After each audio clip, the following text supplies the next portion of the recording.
Alors là où tu es, parle un peu, tout petit peu en langue. Parle un tout petit peu en langue. Parle un tout petit peu en langue. Parle un tout petit peu en langue. Parle un tout petit peu en langue. Les pharos qui fra ante les rouges kraada. Rofa igra askri ida la groskri intele groskata. Rekos qui telebra anto rouge capra agris kri andosha. Levrados que teleri agrado filaros cri interash.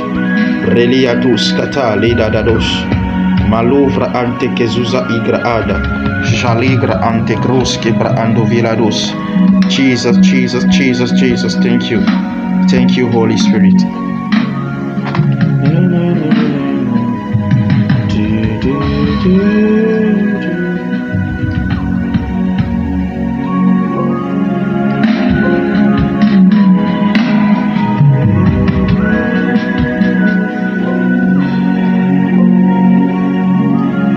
Roske praate igra lo faida roske telia lo shata da roske praanta roske prahani la vakato zadia. Thank you, Holy Spirit. Thank you, Holy Spirit. We honor you. We honor you. We celebrate you. We glorify your holy name. We elevate your holy name. Thank you, Holy Spirit. Amen. Amen. Alors, hier, nous avons abordé de long à large la deuxième partie de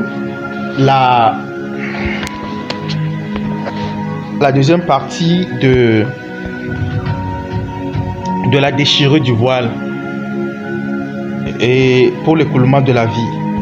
Nous sommes vraiment allés en détail et nous avons libéré à quoi ressemble l'expression de la vie, bien les différentes expressions de la vie. Et nous avons vu quels sont les 5 secrets ou les 5 clés pour débloquer la vie. Je sens la présence. Pour débloquer la vie de l'intérieur de vous, de l'esprit, vers votre esprit. Pour laisser la vie couler de votre esprit à votre âme et à votre corps pour opérer ce qu'elle doit opérer en vous et autour de vous. Amen. Amen. J'aimerais écouter votre voix ce soir si vous le permettez. Amen.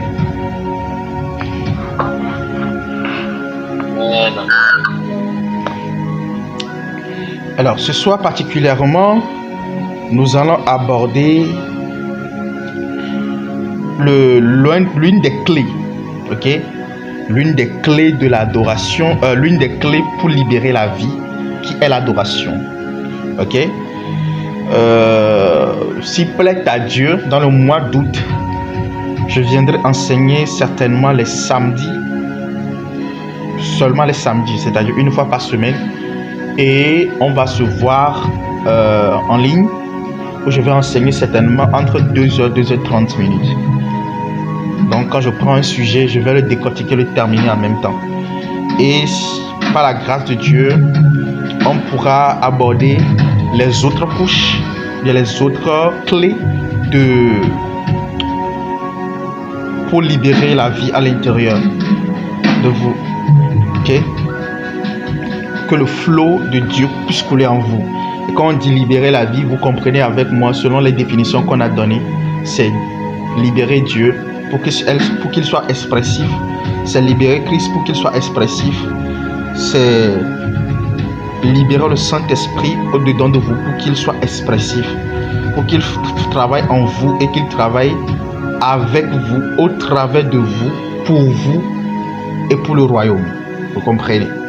Donc quand on parle aussi de libérer la vie en vous, c'est de déclencher l'énergie de Dieu qui est en vous et que cette énergie puisse aussi définir les possibilités.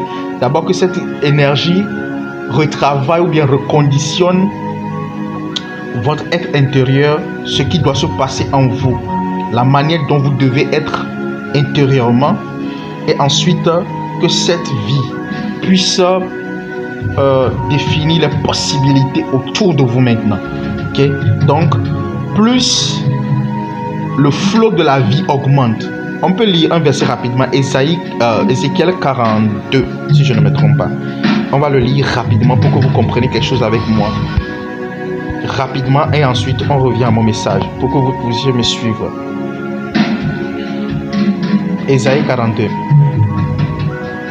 Ézéchiel 42. Ézéchiel 42.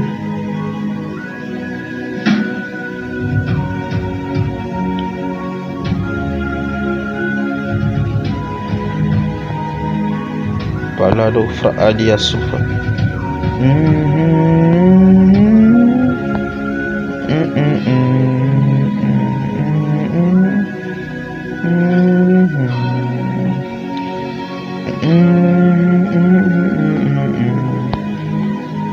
Ésaïe. Oh, pourquoi je dis tout le temps Ésaïe, Ézéchiel.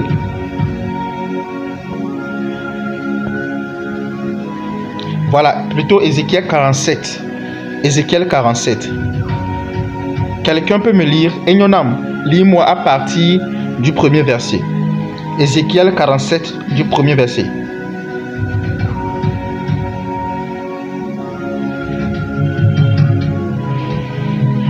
Ésaïe 47.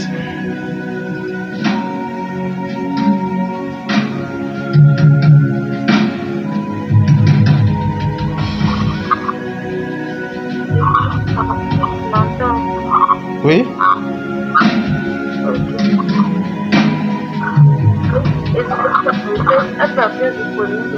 Ézéchiel 47.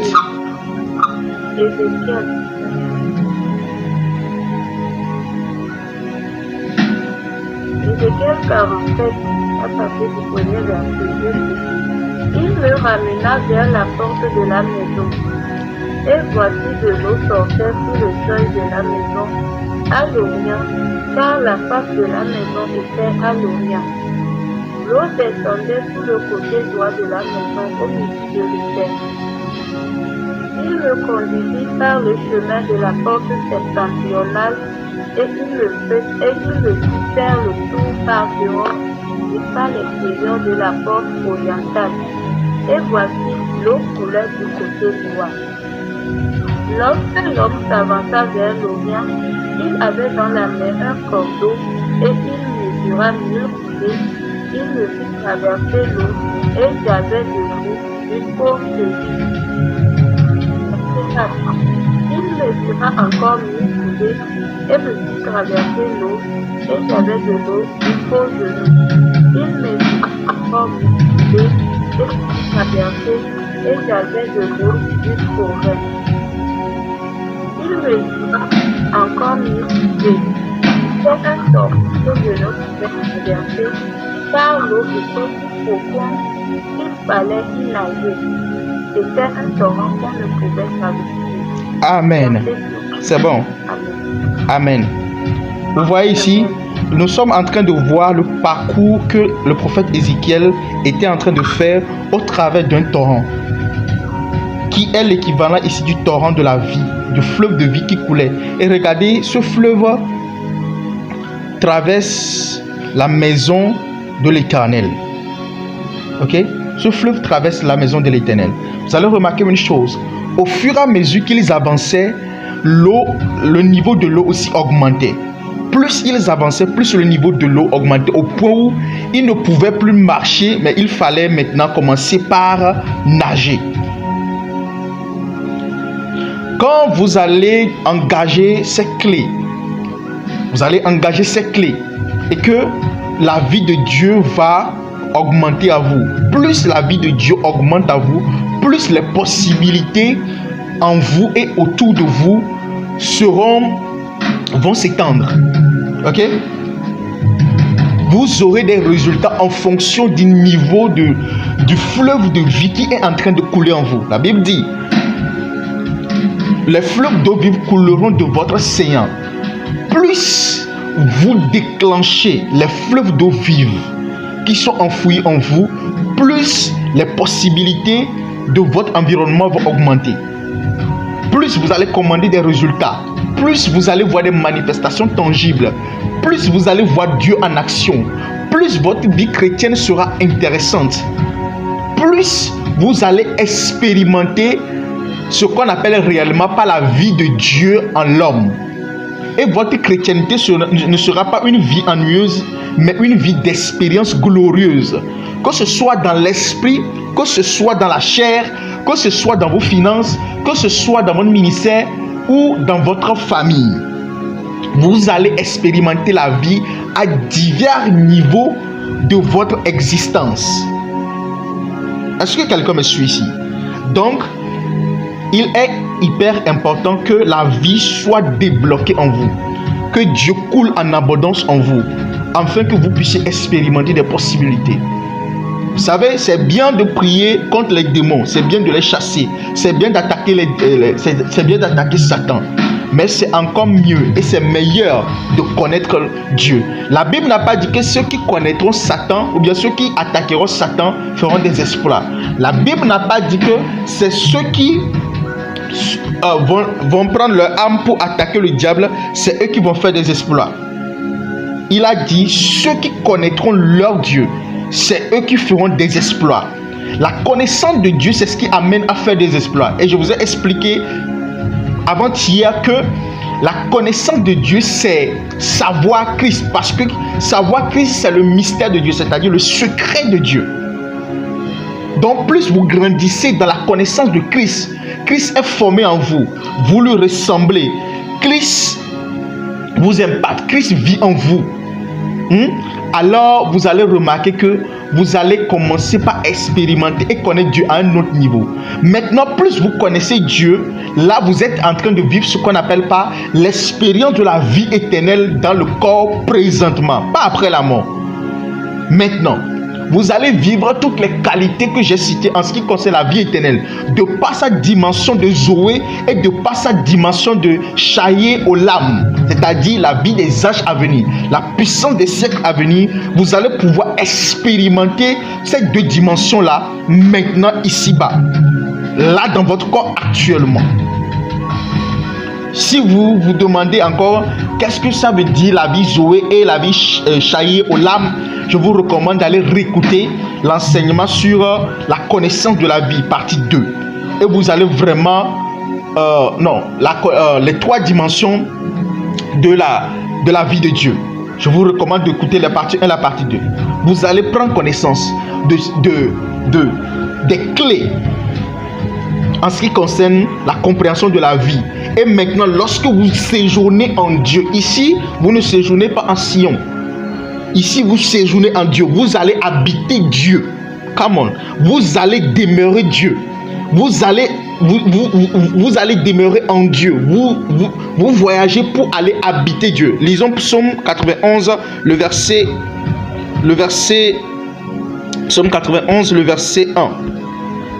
Ce merveilleux verset qui parle de Kolarabash. Le Saint-Esprit me dit de changer de mélodie. Une seconde, s'il vous plaît. La riados kabarate.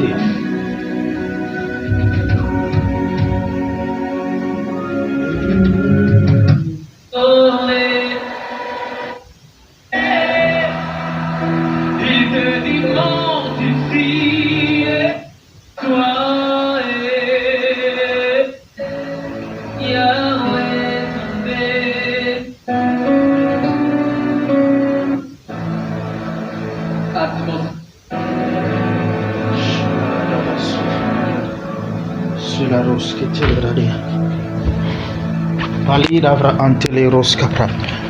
Le fameux psaume qui parle de la protection divine, le meilleur des psaumes de la protection divine. Regardez ce qui est dit là-bas. Celui qui demeure sous l'abri du Très-Haut repose en l'ombre du Tout-Puissant. Il y a une place en Dieu. Il y a une place en Dieu. Dieu n'est pas seulement une entité, un être comme les autres. C'est aussi une dimension dans laquelle on habite. C'est une dimension dans laquelle on habite. C'est un lieu. C'est un lieu dans lequel on y va pour séjourner. On se couche là-bas, on fait tout là-bas. C'est à partir de là qu'on domine, qu'on légifère. C'est à partir de là qu'on influence. Il y a une dimension en Dieu qu'on appelle la dimension Christ. C'est un lieu, c'est une place. C'est bien d'avoir la chambre secrète. C'est bien d'avoir le lieu secret. C'est bien d'aménager une partie de chaque chambre pour prier. Mais c'est encore mieux d'avoir une place en Dieu. Et pendant que tu es en train d'avoir une place dans ta chambre, est-ce que tu as un lieu en Dieu où tu peux séjourner? Il y a des gens qui ont Adullam. Il y a des gens qui ont la chaîne de Mamré. Ça, c'est Abraham. Moïse a le mont Sinaï. Et toi? Eux tous avaient des places physiques. Aucun d'entre eux n'était autorisé à habiter Dieu. Aucun d'entre eux n'était autorisé à habiter un lieu en Dieu. Je ne parle pas de Sion, je ne parle pas de se retrouver dans le lieu où la gloire de Dieu se manifeste. Je ne parle pas de Sion, du lieu où Dieu gouverne le monde. Je ne parle pas de ça. Je ne parle pas au milieu des 24 vieillards. Je ne parle pas au milieu des 4 êtres vivants. Non, non, je ne parle pas de ça. Je parle de la lumière inaccessible. La lumière inaccessible que lui seul a accès, que personne ne peut entrer. La lumière inaccessible où personne ne peut entrer s'il ne vous invite. Il dit Dieu habite une lumière inaccessible, que personne ne peut entrer. Et c'est seulement lui qui vous invite. Et il vous invite par son esprit. Seuls nous, enfants de Dieu, sommes autorisés à aller en Dieu, à séjourner en Dieu, à habiter Dieu. Aucun ange n'est autorisé, aucun archange n'est autorisé. C'est nous seulement qui avons le privilège là. Moïse avait cherché, Abraham avait cherché, David avait recherché, mais ils n'ont trouvé qu'Adullam, ils n'ont trouvé que Sinaï, ils n'ont trouvé qu'Horeb, ils n'ont trouvé que la chaîne de Mamré. Ils ont fait des exploits, certes, mais nous avons un lieu. Celui qui habite sous l'abri du Très-Haut repose à l'ombre du Tout-Puissant.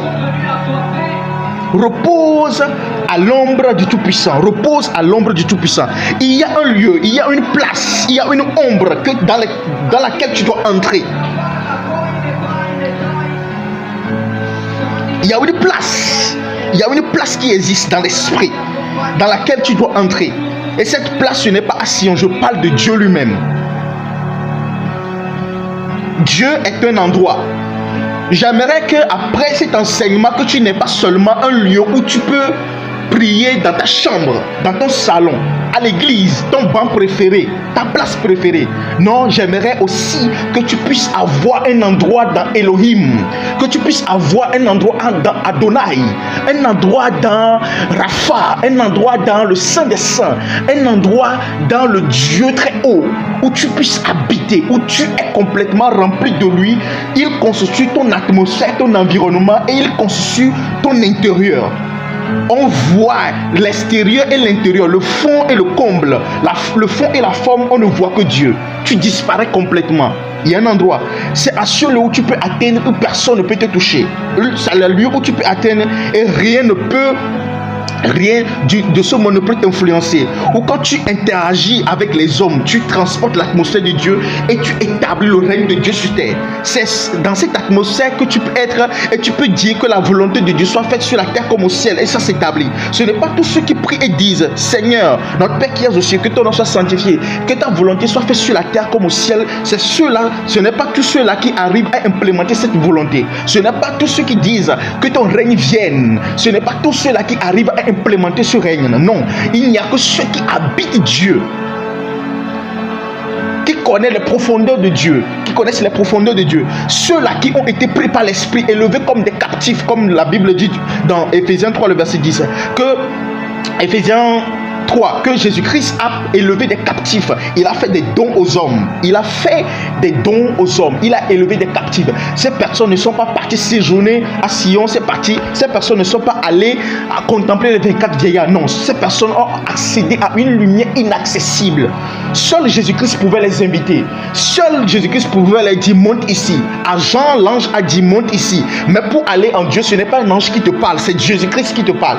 Pour aller en Dieu, ce n'est pas un ange, ce n'est pas un archange qui te parle, c'est Christ qui te parle. Pour aller en Dieu, pour aller habiter Elohim, pour aller habiter les montagnes très saintes dans lesquelles qui constituent Elohim, c'est le Saint-Esprit qui t'invite. 1 Corinthiens 2 Il dit que qui connaît l'intérieur de l'homme, qui connaît les profondeurs de l'homme, si ce n'est l'esprit qui est en lui. Et la Bible dit que l'esprit de Dieu connaît les profondeurs de Dieu. Et c'est ce même esprit qui sont notre profondeur. Et quand il nous prend, il nous amène dans les hauteurs et nous amène à séjourner Dieu. Vous venez avec des solutions. Lorsque vous séjournez en Dieu, vous revenez avec de la transformation. Vous venez avec quelque chose que les hommes ne pourront pas rejeter. Lorsque vous allez vous séjourner en Dieu, vous avez des langages. Lorsque vous parlez, les gens ne pourront pas se détourner de vous. Parce que ce que vous dites, ce n'est pas seulement des mots. C'est de l'esprit et de la vie. Là, vous communiquez la vie. Vous ne parlez pas pour plaire. Vous ne parlez pas pour communiquer la sagesse du monde. Vous parlez pour communiquer la vie. Pendant que les autres parlent le français, parlent l'anglais, parlent l'allemand, pendant que les autres parlent l'économie et la mathématique, la comptabilité, vous parlez l'esprit. Vous communiquez la vie. Il n'y a qu'une seule place où on peut communiquer la vie. Même si vous faites l'architecture, même si vous faites l'économie, même si vous chantez, même si vous êtes un pasteur, lorsque vous séjournez en Dieu, vous allez utiliser les mêmes mots économiques, vous allez utiliser les mêmes mots comptables, vous allez utiliser les mêmes mots. Mais le résultat et l'impact sera différent parce que ces mots sont chargés de la vie. Vous êtes revenu avec la vie. Vous ne descendez pas de cet endroit. Non, depuis cet endroit, vous gouvernez. Depuis cet endroit, vous influencez. Depuis cet endroit, vous légiférez. Depuis cet endroit, vous manifestez Dieu. Vous révélez Christ. Vous ne pouvez pas être en cet endroit et se plaire dans les choses du monde. Vous ne pouvez pas être à cet endroit et se plaire dans la chair. Vous ne pouvez pas être à cet endroit et laisser la mort vous gouverner.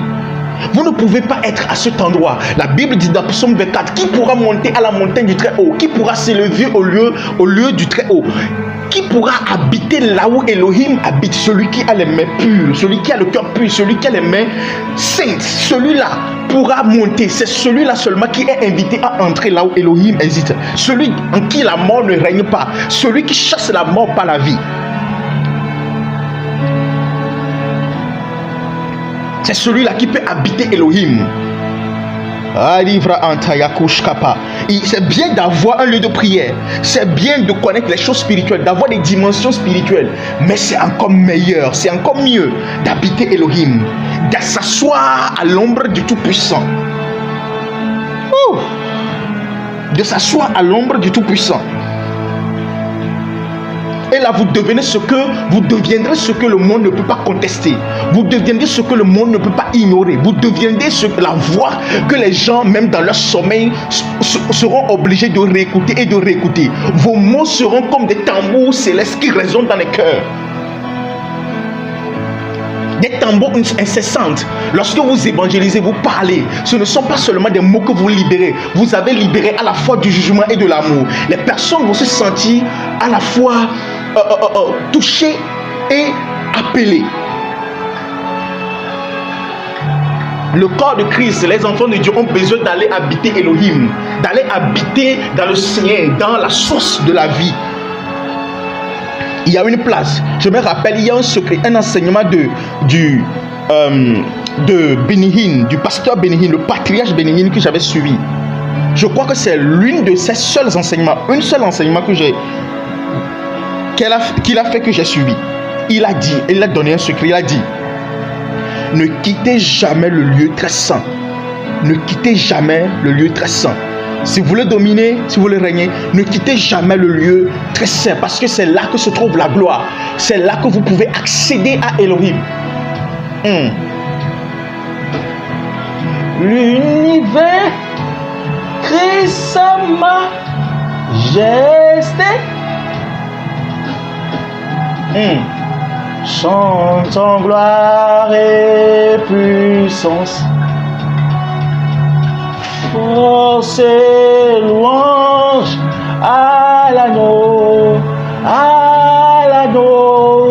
immolé. Il y a un endroit de Dieu que vous pourrez habiter, où vous pourrez ressentir toutes les douleurs que Jésus-Christ a ressenties à la croix.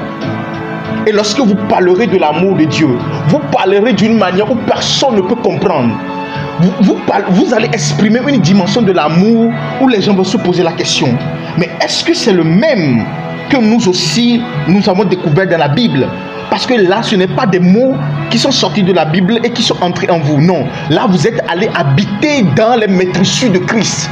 Vous avez trouvé un endroit qui s'appelle les maîtresses de Christ et vous habitez là-bas.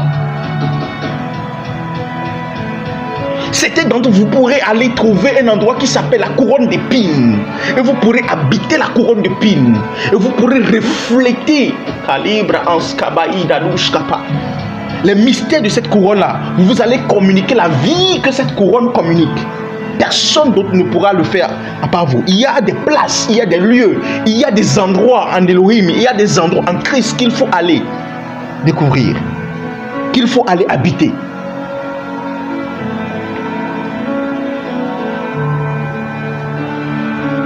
Il y a des dimensions de Dieu que nous devons aller chercher, que nous devons aller découvrir.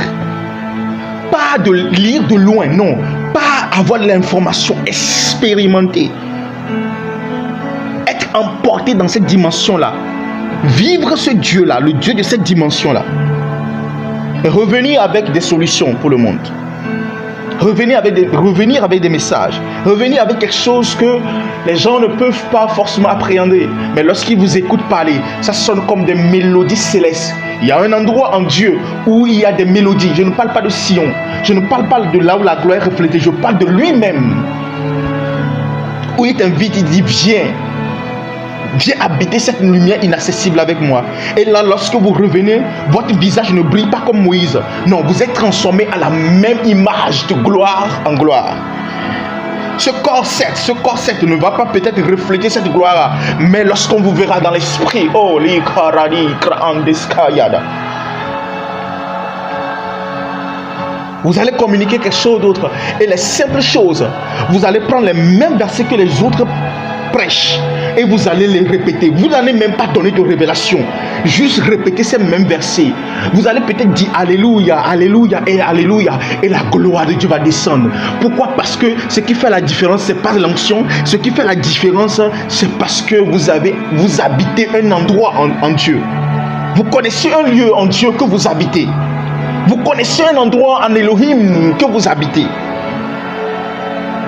Certains sont partis à se loger complètement dans ces maîtressures. Certains sont allés rester dans ces veines. L'apôtre Paul a séjourné et il est parti séjourner dans sa douleur. Il a dit, ce que je recherche maintenant dans Philippiens 3, ce que je recherche maintenant, c'est la communion avec la souffrance de Christ. Il a tellement voyagé en Dieu qu'il a habité sa douleur. Et il veut faire un avec cette douleur-là. Ces places existent dans l'esprit. Le même Paul a habité l'amour de Dieu dans sa longueur, dans sa largeur, dans sa profondeur, dans sa hauteur. Le même Paul. Paul, lorsqu'il était à Sinaï, n'a pas seulement voyagé au paradis, n'a pas seulement accédé à Sion, il a aussi accédé à Dieu. Il est revenu avec des sceaux, avec des parchemins qu'aucun apôtre de tous ceux qui avaient marché avec Jésus ne pouvait exprimer ces mystères-là. C'est lui qui est venu apprendre aux chrétiens à vivre dans le royaume. Tous prêchaient le royaume, mais aucun ne communiquait comment vivre dans ce royaume-là et être efficace. C'est seulement Paul qui est venu le communiquer. Il y a un endroit en Dieu à habiter. Il y a une place dans Elohim. Et lorsque vous habitez régulièrement cet endroit, jusqu'à vous établissez votre tabernacle en ce lieu. Lorsque la Bible dit que vous serez un, je serai un avec vous, vous serez un avec moi. Je serai en vous, vous serez en moi. C'est ça en fait. Il n'y a pas que le Saint-Esprit, il n'y a pas que votre corps qui appartient au Saint-Esprit. Dieu aussi vous appartient. Pendant que le Saint-Esprit vient tabernacler en vous, vous aussi vous pouvez tabernacler en lui. Vous pouvez demeurer en lui. Vous établissez votre tabernacle en lui. Et à partir de là, c'est là que vous élevez votre prêtrise et vous régnez sur terre. Dans n'importe quelle dimension, dans n'importe quel domaine. En ce lieu, les sorciers n'influencent pas. En ce lieu, la pauvreté ne touche pas. En ce lieu, la maladie ne vient pas. Parce que la maladie ne peut pas entrer en Dieu. Le manque ne peut pas entrer en Dieu. La disette ne peut pas entrer en Dieu. La tentation ne peut pas entrer en Dieu. À ce lieu, il y a une place qu'on appelle la place au-delà de toutes les places. cette place se retrouve en Elohim, où vous pourrez habiter. Kalibra anfelarus kafailadoshka. Zifreliakus kaparadia. Pas la langue là où tu es, pas la langue quelques minutes là où tu es. Pas la langue quelques minutes là où tu es. Pas la langue quelques minutes là où tu es en train de m'écouter. Parle en langue là quelques minutes. Tu peux activer ton micro et parler en langue quelques minutes. Pas la langue quelques minutes. Pas la langue quelques minutes. Active ton micro, pas la langue quelques minutes. Les paradis avra antos kevra anoshkata. Rufa livra entos kevra arigro ovra ila. Rofe laskele entelouche kapaya. Radiza ivra antea. Mon objectif a changé. Mon objectif a changé. Mon objectif a changé. À la fin de ce jeûne, voici ce que j'ai retenu. Il y a une place en l'Elohim. Il y a une place en Dieu que je vais habiter. Il y a un endroit en Dieu où je vais tabernacler. Je comprends David maintenant. Voici ce que je comprends. Oh, je vais habiter tous les jours dans ta maison. Il ne parlait pas de Sion. Il parlait de Dieu lui-même. Je veux t'habiter, oh Seigneur. Je veux t'habiter. Je veux t'habiter. Je veux t'habiter à partir de maintenant. Je veux t'habiter. Kaligra anskabi la cruz aidaka. Ilo shabi ravi la cruz kapa ina. Aligros ketelida ata. Oh ma livra ante. Malus ke pra ataka shatia. Je veux t'habiter, Seigneur. Je veux t'habiter, Seigneur. Je veux t'habiter, Seigneur. Je veux t'habiter, Seigneur.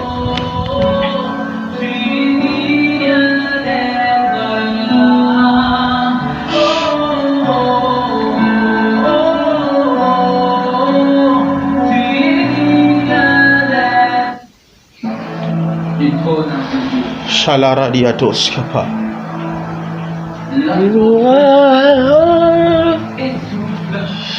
Et pour habiter ce lieu-là, le secret, c'est l'adoration. C'est l'adoration. C'est l'adoration. Lorsque vous comprenez les choses comme ça, vous ne pourrez plus banaliser l'adoration. Jésus-Christ a dit que lorsque vous priez, vous voulez prier, entrez dans la chambre de votre cœur. Entrez dans votre cœur. Que personne ne voit. Priez dans un lieu secret. Il parlait de Dieu. Priez à partir de Dieu. Priez à partir de lui. Oh, shalaradiatas. Shalaridegraados. Le moyen d'accès à Dieu, à ses profondeurs, débloquer la vie, c'est l'adoration. Alors ici, je ne vais pas donner l'adoration, les définitions de l'adoration de manière théologique, comme on a l'habitude de le faire. Mais nous allons parler et explorer en même temps. La rofa ilagrados kepa. Igra antos ke paradiados ka paradas kalabra.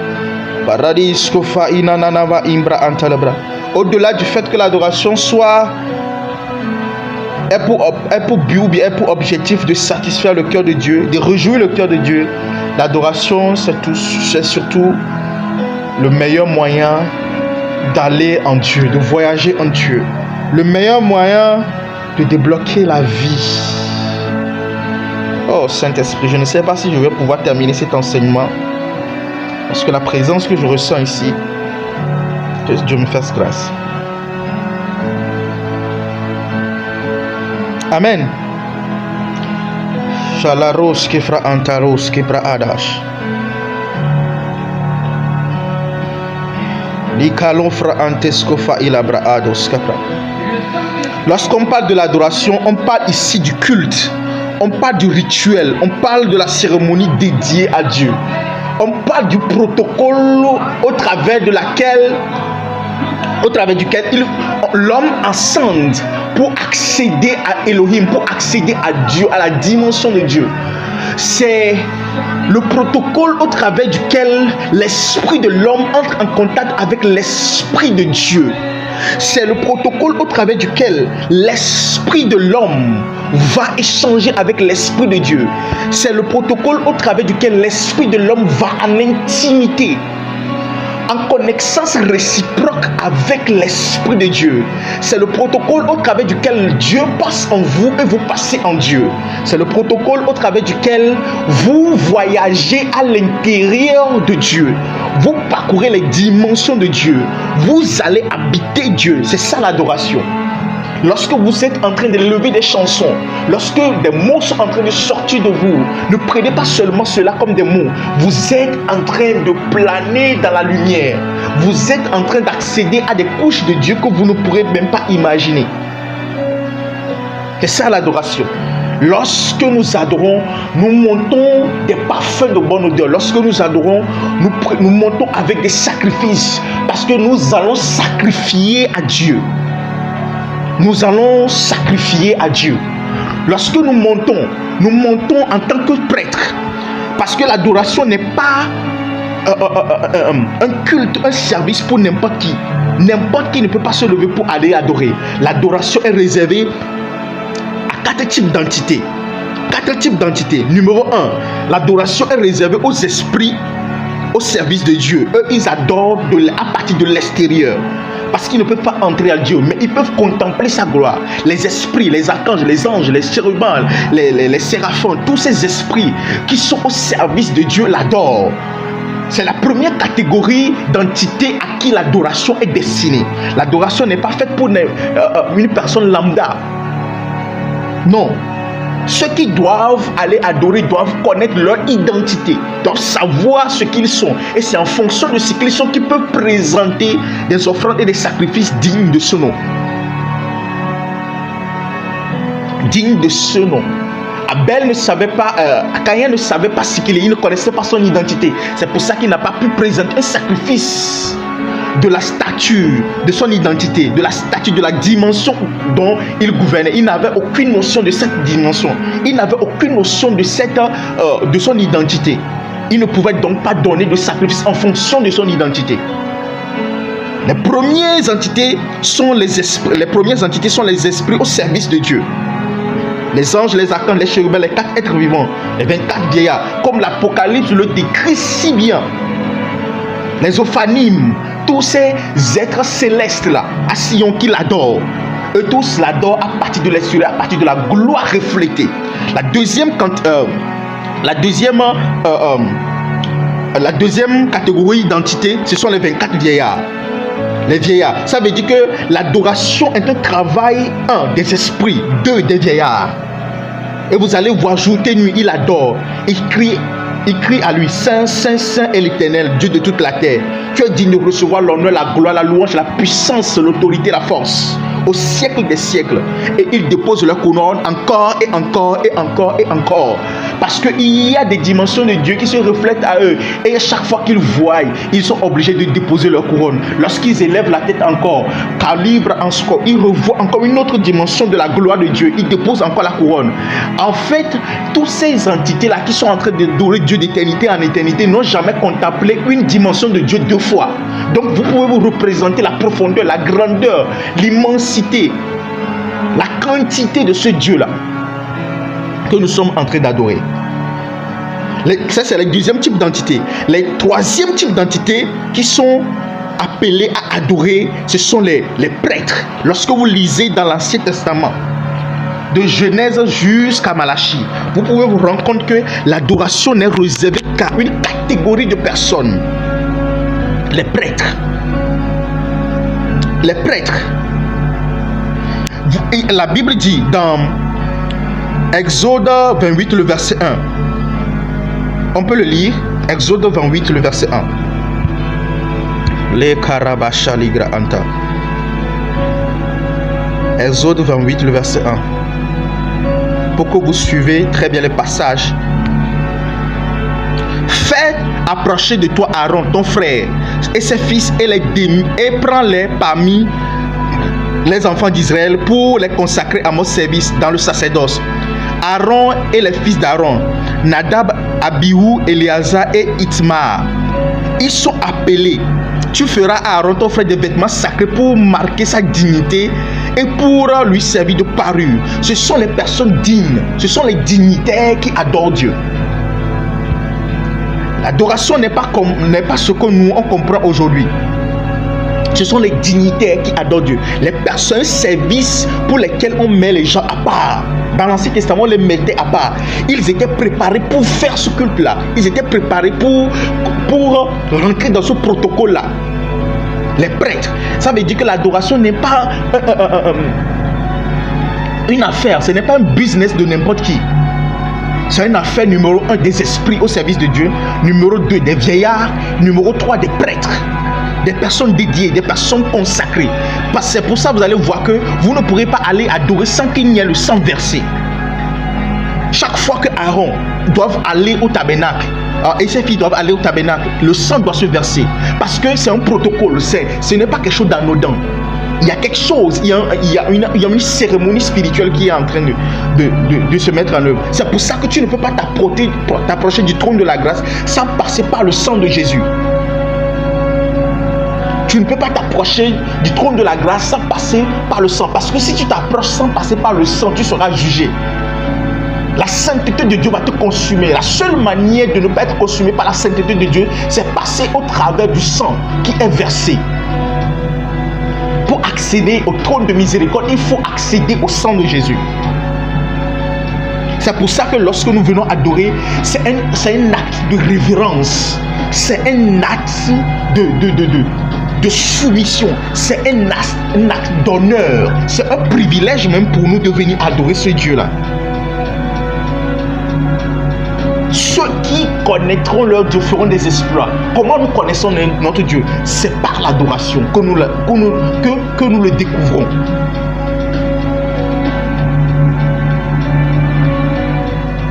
L'adoration, que ce soit à l'église, que ce soit dans votre chambre, c'est un service sacré. C'est l'un des services le plus sacré qui existe sur terre. Allez dans les couvents et vous ne verrez jamais les féticheurs s'approcher de leurs fétiches de manière banale. Il y a des fétiches pour les voir, le sang doit verser. Des sacrifices doivent être faits. Mais ici, il y a plus que ces petits dieux-là. Il y a l'incréé, l'être incréé. Il y a celui qui existe d'éternité en éternité. Il y a l'immortel, l'ancien des jours, celui qui ne vieillit pas, le même hier, aujourd'hui et éternellement. Ici, celui qui a fait maintient toutes choses par sa puissance. Celui par qui toutes choses existent. Il y a plus que les petits dieux ici. Celui qui existe dans sa propre catégorie.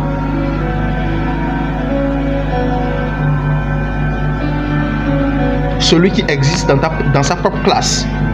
Le quatrième type d'entité qui sont appelés à adorer Dieu, c'est les rois. Lorsque vous allez parcourir la Bible de Genèse en Apocalypse, vous n'allez voir aucune personne banale venir toucher à l'adoration. En fait, lorsqu'une personne du peuple s'est levée pour toucher l'arche de l'alliance, qu'est-ce qui s'est passé? Il a été frappé de mort en même temps. Cette révérence, ce niveau de consécration, ce niveau de sacré n'a pas changé avec la venue de Jésus. Non. En fait, lorsque Jésus-Christ est venu, lui aussi, il a dû traverser le tabernacle céleste pour aller apporter son sacrifice auprès du Père. Le sang, lorsque vous lisez dans Hébreu, à partir du verset 8, Hébreu 8, Hébreu 9, Hébreu 10, je vous recommande, pour les adorateurs, je vous recommande ces passages-là. Il a traversé le tabernacle céleste, il a apporté le sang de l'aspersion. Lui aussi a adoré le Père avec son sang. Lorsque vous parcourez de Genèse en Apocalypse, vous ne verrez une personne banale, vous ne verrez pas une personne banale aller adorer. Parce que vous ne pouvez pas venir adorer sans sacrifice. Qu'est-ce que vous apportez? Qu'est-ce que vous apportez? Lorsque les mages sont venus adorer Jésus, les trois mages, ils ont apporté quoi? L'encens, la myrrhe et l'or. L'adoration, c'est un business, c'est une économie des rois. Qu'est-ce que vous apportez dans l'adoration? Quand vous allez vers le trône de gloire, quand vous allez vers Elohim, qu'est-ce que vous amenez? Est-ce que vos paroles sont pures? Vos paroles sont suffisamment pures pour s'élever comme des parfums de bonne odeur, comme des encens spirituels, comme de la myrrhe? Est-ce que le tas de votre cœur est aussi pur comme l'or qui est purifié au travers du feu? Ou vous venez avec des faux semblants? Beaucoup d'adorations n'ont pas été consumées. Beaucoup de personnes qui se disent qu'ils adorent, leur adoration n'a jamais été validée. Parce qu'on ne peut pas s'approcher d'Elohim avec le cœur biaisé, avec des mauvaises pensées dans le cœur, avec un cœur qui ne pardonne pas, avec des personnes retenues dans le cœur, avec de la colère pour dire que je viens adorer, avec des querelles. Ces personnes ne sont pas appelées à monter. Vous ne pouvez pas pénétrer Dieu avec ces choses-là. C'est pour ça que lorsque vous voulez d'abord aller adorer, oh mon Dieu, vous vous assurez que vous êtes clean au travers du sang. Ce n'est pas pour rien qu'on fait de la repentance. Ce n'est pas pour rien qu'on prie que le sang nous purifie. Normalement, le sang nous purifie automatiquement. Moi, on le dit pour s'assurer qu'il y a des choses consciemment que nous avons fait, que le sang nous enlève et que nous puissions nous approcher avec assurance du trône de la grâce. Lorsque vous lisez 1 Pierre 2 verset 9, 1 Pierre 2 verset 9 et Apocalypse 5 10, 1 Pierre 2 verset 9, vous allez me comprendre. L'adoration est un business des rois. C'est un business des prêtres et des rois.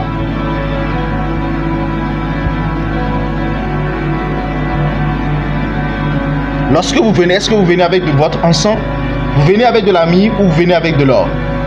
C'est pour ça que lorsque vous évoluez même, vous comprenez qu'il y a une dimension d'adoration où vous devez venir avec de l'argent. Vous venez adorer Dieu avec vos biens matériels. Les maisons qu'il vous a données, vous mettez les papiers, les contrats qu'il vous a fait gagner, vous venez avec tout ça. La Bible dit, moi et ma maison, nous adorons le Seigneur. Moi et ma maison. Ça veut dire tout ce qui m'appartient, nous adorons le Seigneur. Il y a une dimension d'adoration qui est réservée à tout le monde. Ok? Mais il faut être prêt pour y participer. Maintenant, il y a une autre dimension d'adoration. C'est-à-dire, il y a des gens qui disent, je ne viens qu'avec les fruits de mes lèvres. Je ne viens qu'avec l'état de mon cœur. Mais il y a une autre dimension d'adoration où vous venez avec les sacrifices. Où vous venez pour adorer Seigneur. Ce soir, je viens t'adorer. Voici. Aucun pasteur ne m'a demandé un sacrifice. Aucun homme de Dieu n'a prêché. J'ai été touché et j'ai senti que je devais faire un sacrifice de 5 millions, de 10 millions. De 2000, de 300 000, de 500 000. Non. Aujourd'hui, je viens adorer mon roi de gloire. Voici le sacrifice que j'apporte. Au-delà des fruits de mes lèvres, au-delà de l'état de mon cœur, au-delà de ma pensée, au-delà de la reconnaissance par rapport à tout ce que tu as fait pour moi. Voici, je viens avec cette somme. C'est pour toi. Et Dieu te dira, j'accepte. Voici ce que tu feras avec après. Dieu ne t'a pas demandé cela, non. Aucun pasteur ne l'a demandé. C'est toi qui viens avec.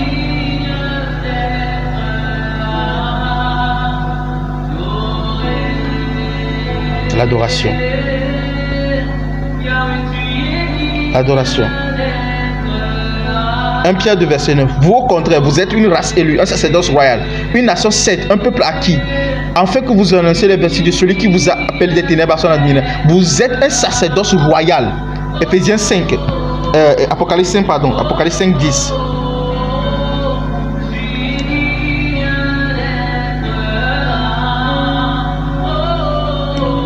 Tu as fait d'eux un royaume de sacrificateurs. Tu as fait d'eux un royaume et des sacrificateurs pour notre Dieu. Ils régneront sur la terre. Dieu a fait de nous quoi? Des rois et des sacrificateurs. Des rois et des sacrificateurs. Dieu n'a fait de nous rien d'autre que des rois et des sacrificateurs. Donc lorsque nous venons, est-ce que les rois viennent vers Elohim les mains vides, le cœur vide, les paroles vides, la pensée vide? Qu'est-ce que vous apportez?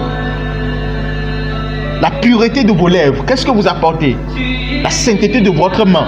Qu'est-ce que vous apportez? La pureté de votre cœur.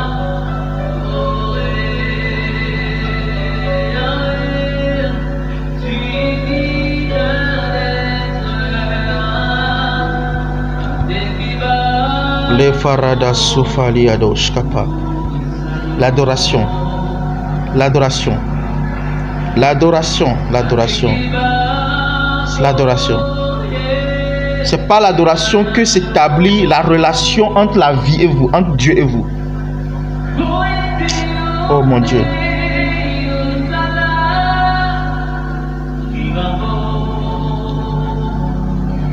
Alors, quelles sont les différentes couches de l'adoration? Si je veux développer chaque point, ce sera tellement trop long. Quelles sont les différentes couches de l'adoration? Les différentes étapes d'une adoration.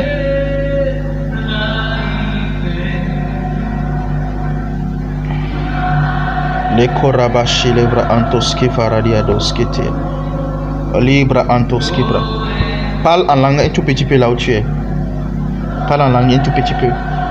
Élève des mots pour l'adorer ce soir. Élève des mots pour l'adorer. Seigneur, ces mots sont pour toi. Ces paroles sont pour toi. C'est pour ça que vous ne pouvez pas venir adorer si vous ne lisez pas. Si vous ne faites pas des recherches. Vous faites des recherches d'abord sur la personne que vous voulez adorer. Ensuite, vous l'expérimentez. Vous ne pouvez pas venir parler en langue du A à Z et puis terminer. Non. Oh. Parle en langue un tout petit peu. Parle en langue un tout petit peu.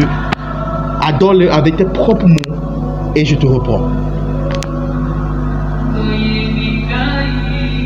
Les rafola radis que les riados.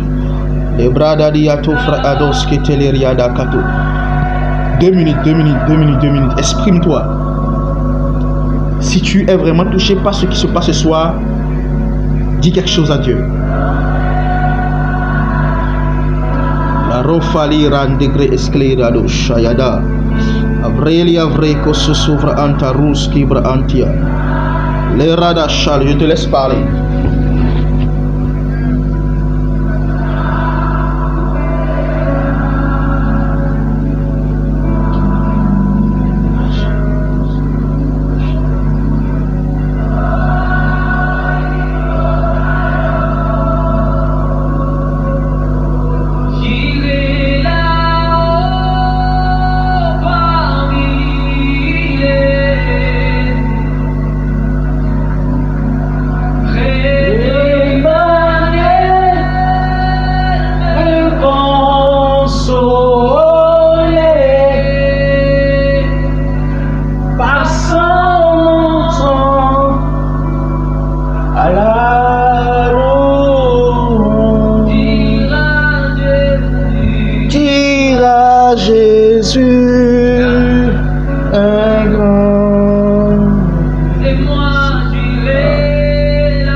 Est-ce que tu es avec moi? Si tu es avec moi, donne-moi un bon amen. Je vais t'écouter. Donne-moi un bon amen. Donne-moi un bon amen. Cette soirée, c'est ta soirée.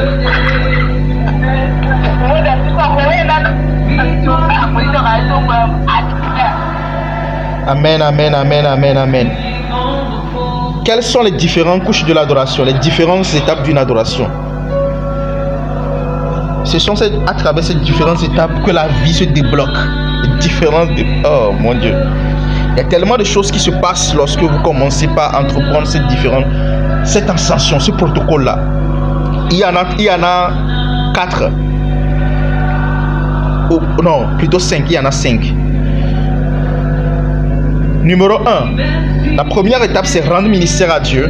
La deuxième étape, c'est contempler Dieu. La troisième étape, c'est s'attendre à Dieu.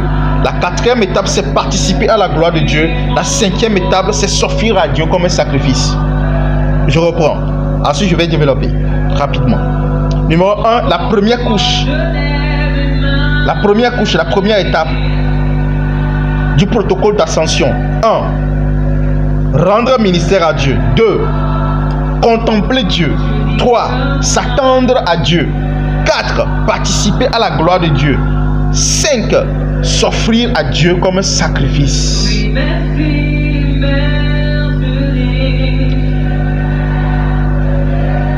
Est-ce qu'on peut y aller? Yahweh, toi tu parles. Tu es mon repos. Tu es au contrôle.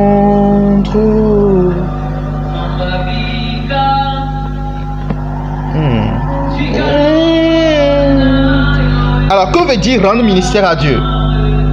Que veut dire rendre ministère à Dieu? Que veut dire rendre ministère à Dieu? Rendre ministère à Dieu, c'est célébrer, c'est vénérer, c'est élever, c'est exalter et louer par des mots ou des actions ce que Dieu représente pour vous, par des informations, par révélation et par expérience. Lorsque vous voulez aller adorer, vous allez adorer à 3 niveaux. 1. Ok, vous participez à l'adoration de 3 manières. 1. Vous avez des informations sur Dieu que vous venez présenter. Numéro 2. Vous avez des révélations données par l'Esprit. Les informations, ce sont des choses que vous avez lues, que les gens ont dit, que les gens ont prêché. Ce sont des informations que vous avez recueillies, que vous avez notées, ou que vous avez lu dans la Bible. Ce sont ces informations. Vous ne les avez peut-être pas encore expérimentées, mais ce n'est pas grave. Ce sont ces premières offrandes que vous amenez. C'est comme ça que vous engagez d'abord l'adoration. C'est comme ça que vous entreprenez le business de l'adoration. Par des informations accumulées. Vous faites des recherches sur la personne que vous êtes allé rencontrer. Parce que vous vous dites que cette fois-ci que je vais aller à sa rencontre, je dois tellement le plaire, je dois le satisfaire, je dois l'impressionner au point où que il ne me laisse pas partir. Vous avez des informations. Vous ne pouvez pas engager l'adoration sans information. Vous venez seulement juste avec vous parler en langue. Non. Vous devez venir avec des informations sur lui. Soit vous venez avec des informations, soit vous avez des révélations personnelles. C'est-à-dire, vous lisez des choses. L'Esprit vous a témoigné des choses. Vous avez des révélations par rapport à ce que Dieu représente. Vous avez peut-être lu des versets et Dieu vous a ouvert l'esprit sur ce qu'il représente. Mais vous ne l'avez peut-être pas encore expérimenté. Souvent, les révélations sont au-delà de l'information, même des expériences. Parce qu'on ne peut pas tout expérimenter, on ne peut pas tout connaître. Donc, les révélations viennent au-delà des expériences et au-delà des informations qu'on a. Au-delà de ça, il y a aussi l'expérience que vous avez. Donc, quand vous avez au moins, l'information représente l'encens. La révélation représente la myrrhe et l'expérience représente l'or. Vous y allez avec ces 3 couches-là, ces 3 présents-là. Et c'est comme ça que vous engagez le protocole de l'adoration. C'est comme ça que vous exaltez Elohim. C'est comme ça que vous élevez des parfums. Vous répandez d'abord le parfum de la myrrhe, vous répandez le parfum de l'encens et vous présentez l'or. Et pendant que vous êtes en train de présenter ces choses-là, vous venez avec révérence. Vous élevez des mots. Vous l'adorez. Vous faites des actions. Je me rappelle, lorsqu'on voulait adorer, on nous avait dit il faut s'agenouiller, il faut soit se coucher ou se prosterner. C'est-à-dire, tu t'agenouilles la tête contre le sol. Des fois, tu te lèves avec les mains élevées. Des fois, tu peux juste t'asseoir et te concentrer. Ça se fait aussi. Mais il y a une dimension que j'ai découvert la dernière fois de l'action où je m'agenouille et je me lève. Je m'agenouille, je me lève avec les mains élevées comme ça. Je suis à genoux, hein, je me prosterne et puis je me relève. Je me prosterne et puis je me relève. Je ne sais pas. J'étais en train d'adorer et c'est la première fois que j'ai expérimenté ce niveau d'action dans l'adoration. Et mon corps, mon âme et mon esprit étaient tellement engagés. À peine 15 minutes, je suis monté à un niveau que je ne peux pas exprimer. Les gens disent que le Dieu ne voit qu'au cœur, pas les actions, pas l'état, pas ce que tu as. Non, Dieu voit le cœur. Quand le cœur est bon, le cœur ne peut pas s'empêcher de refléter par des actions. Lorsque vous adorez réellement et vous êtes vraiment sincère dans votre cœur, vos actions suivront. Est-ce que quelqu'un me suit? Amen. Oh, j'aime ça, j'aime les choses de l'esprit. J'aime les choses de l'esprit. J'aime les choses de l'esprit. Apocalypse 5, le verset 12. Jésus lit pour nous Apocalypse 5, le verset 12. S'il vous plaît. Apocalypse 5, le verset 12, rapidement. Oh, l'ikra anvra antos kebra. Jésus, s'il vous plaît, lisez pour moi Apocalypse 5, le verset 12.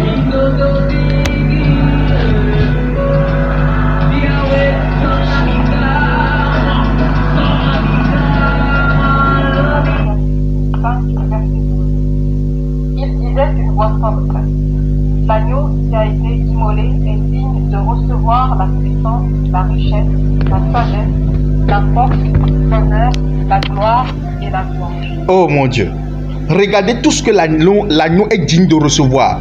Regardez tout ce que l'agneau est digne de recevoir. Il est digne de recevoir 7 choses. 7 choses. Numéro 1, la puissance. 2, la richesse. 3, la sagesse. 4, la force. 5, l'honneur. 6, la gloire. 7, la louange.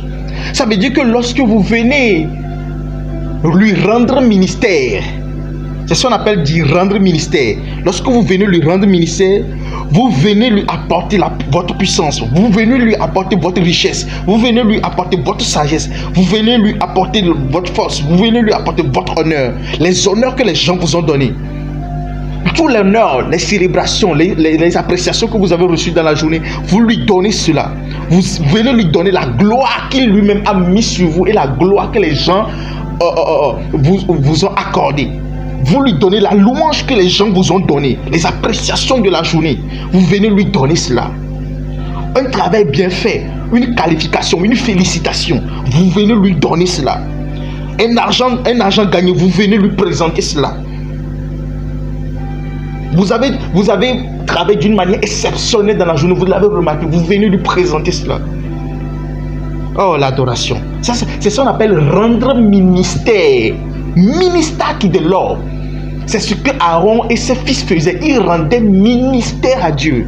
Il n'y a pas que le Saint-Esprit qui nous rend ministère. Nous aussi, la première forme de ministère à laquelle est appelé tous les prêtres et les rois. C'est-à-dire, je parle des chrétiens. Tous les chrétiens, normalement, ce sont les gens du monde qui nous ont appelés chrétiens. En réalité, notre véritable identité, c'est des rois et des prêtres. Le sacerdoce royal. Si on devait nous appeler par un nom, c'est des sacerdoces royaux. Le premier ministère, il y a 3 différents niveaux de ministère. 1, le ministère de l'adoration. 2, le ministère de l'intercession.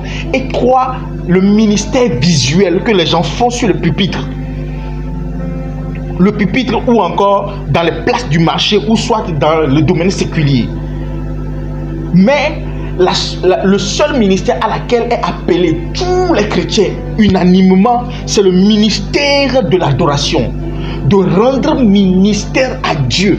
Il n'y a pas que Dieu qui nous rend ministère. Il n'y a pas que Dieu qui fait des choses. Nous aussi, nous venons lui faire des choses. Nous venons lui rendre ministère. Et là, on ne demande rien. Là, on l'exalte, là, on le célèbre, là, on l'honore, là, on l'acclame, là, on l'apprécie, là, on le vénère. Vous pouvez aller chercher l'explication de tous ces mots que je viens d'employer. Shalaradia katos kapa. Oh Saint-Esprit.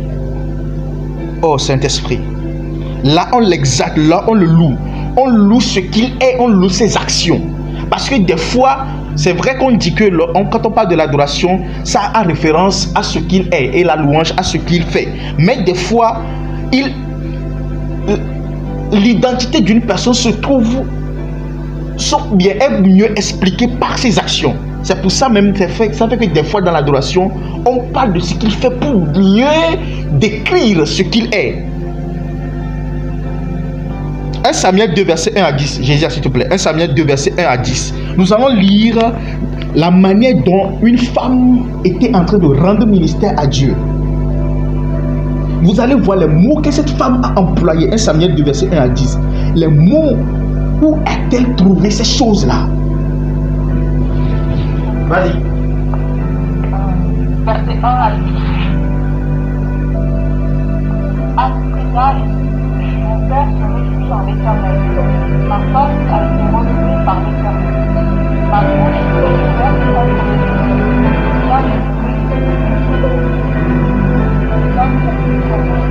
il n'y a point d'autre que moi. Il n'y a point de rocher comme notre Dieu. Ne parlez plus à l'auteur de hauteur. Que l'arrogance ne sorte plus de votre bouche. Car l'Éternel, Dieu qui fait tout, est parti. C'est facile. Là, il est sur la force pour s'enfuir. Ceux qui étaient accablés de l'eau contre et ceux qui étaient accablés reposent. Même la série mange 7 fois, et celle qui avait beaucoup de faim est bénie.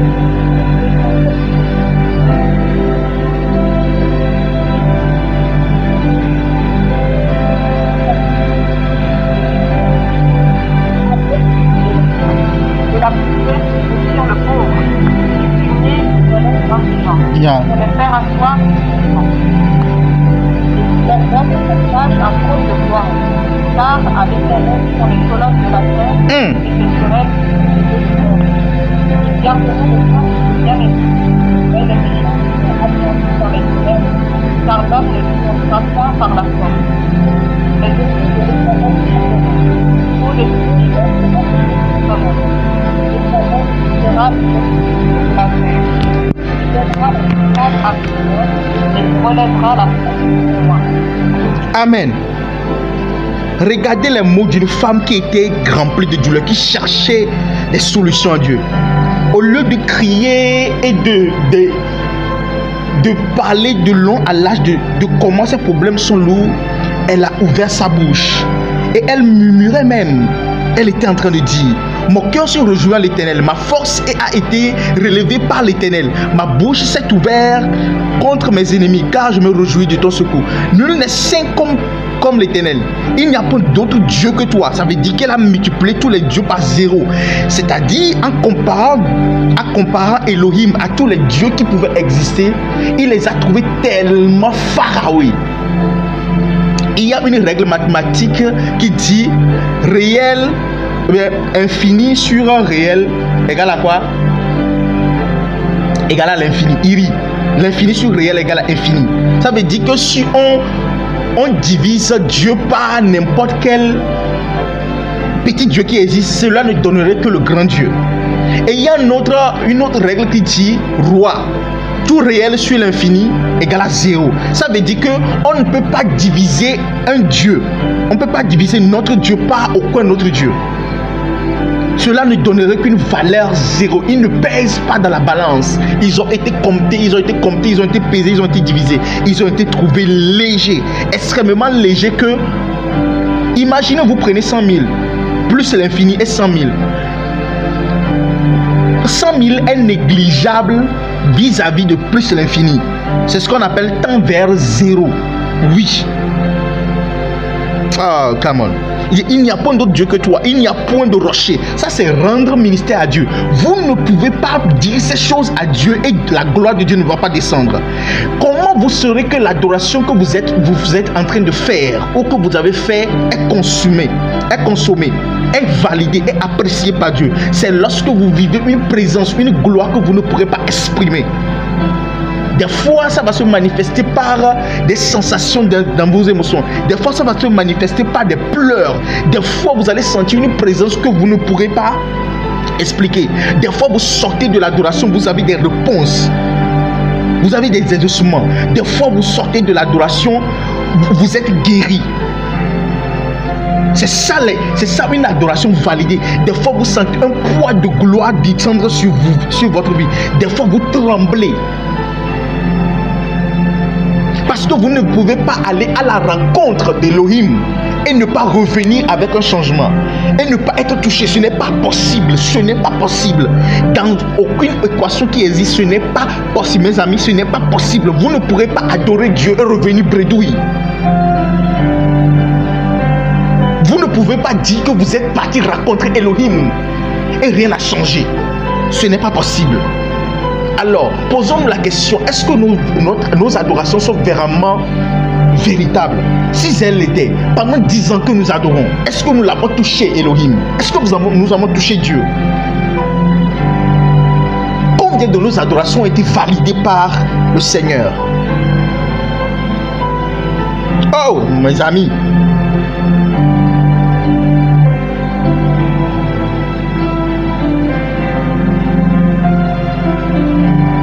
Parce que chaque adoration, chaque tous, mes amis, je suis ici, je n'arrive pas à résister. La gloire est intense.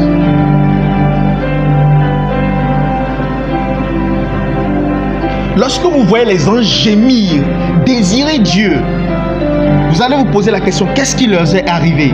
Ils ont rencontré quelque chose, ils ont touché à quelque chose, ils ont expérimenté quelque chose, ils ont vu quelque chose. Vous allez vous demander pourquoi est-ce que quand certaines personnes adorent, ils ne font que pleurer, ils ne font que trembler. Oh mes amis, ils sont allés toucher à la vie et la vie produit toujours des effets.